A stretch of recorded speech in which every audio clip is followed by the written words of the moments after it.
Hello, everyone. So to wrap up this section, we're going to finish by looking at the distance problem, which is something we talked a little bit about right at the start of the course.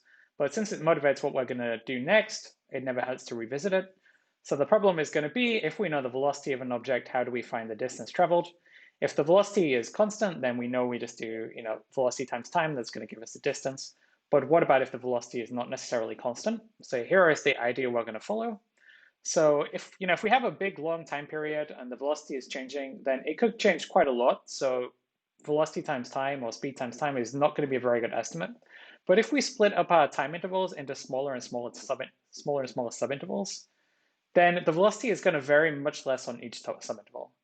So if you imagine, you're driving for 30 minutes, your speed or your velocity could vary quite a lot over the course of the whole thing.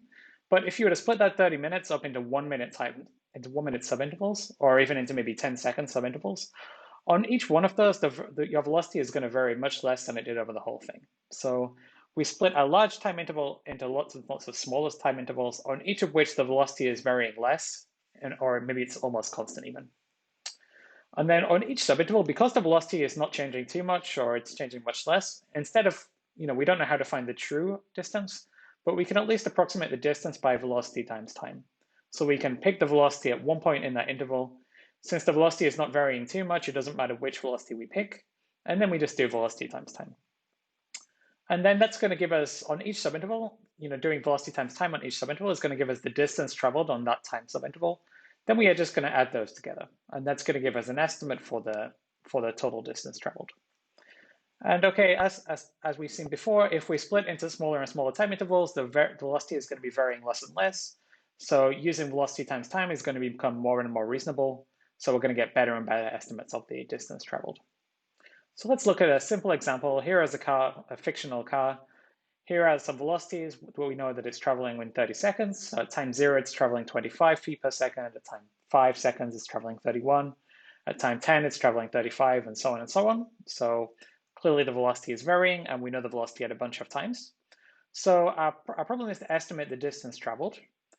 And if we just do the whole time is 30, and we want to do distance times time or speed times time over the whole thing, it doesn't really make sense because at the left endpoint, the velocity is 25. At the right endpoint, the velocity is 41. Somewhere in the middle, it's 47.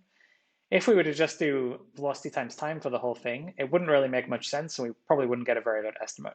So we are going to want to chunk it up into smaller pieces. So let's do 5-second pieces. So let's try to estimate separately the area for each of the 5-second intervals. So if we look for 0 to 5, so for the time interval from 0 to 5, let's assume that the velocity is not varying too much. Okay, and it's varying, from 25 to 31, which is a little bit, but it's not too big. So velocity times time on that subinterval is going to be pretty reasonable. But what kind of velocity should we use? So in this case, because we're doing an estimate, we have to make a choice. Different choices are going to give different estimates, but we're still going to get an estimate in the end, which is what we're after. There is no one unique estimate. Okay, so let's say we do a left approximation. So left approximation here means that if we want to compute the distance or estimate the distance from 0 to 5, let's use the velocity at the left endpoint, which is 25. So for the whole interval from 0 to 5, the velocity is pretty close to 25, so let's use that. On that interval, we do velocity times time. We do 5 times 25. We get 125 feet. So we can say that for 0 less than t less than 25, a reasonable estimate is 125 feet for the distance traveled. And now we are going to play the same game for each time subinterval. So as we go from t equals 5 to t equals 10, so the interval 5 to 10, the velocity is varying from 31 to 35, which is not too much. So we're going to get a reasonable approximation if we do velocity times time. So let's be consistent across the whole thing. Let's use the velocity at the left endpoint, which is 31.